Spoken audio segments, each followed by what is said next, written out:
Notre nation québécoise regorge d'histoires que peu connaissent l'existence. Dans cette vidéo, notre but sera de vous démontrer une face dissimulée d'une rue et d'un métro qui se nomment tous les deux Joliette. Ces emplacements ont été inaugurés en l'honneur d'un personnage important de notre province qui s'appelle Louis Joliet.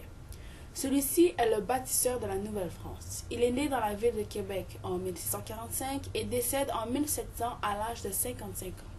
Ce dernier était un grand explorateur et hydrographe. Il était aussi reconnu pour sa musique. Ses plus beaux exploits dans les années 1670 étaient la découverte du fleuve Mississippi, une autre, dans la région du lac supérieur, puis dans une zone située entre la rivière Saguenay et la baie d'Hudson. Entre les années 1689 et 1690, il découvrit, aussi, une partie de la côte du Labrador. En récompense, le roi et Frontenac lui donnèrent l'île d'Anticosti.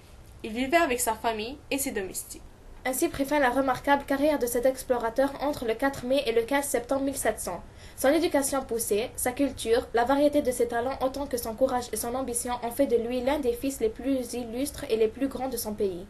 Né en Nouvelle-France, formé dans des institutions, Joliette connut durant le long de sa vie une renommée internationale, en France, en Espagne, en Italie, en Hollande, en Allemagne et en Angleterre.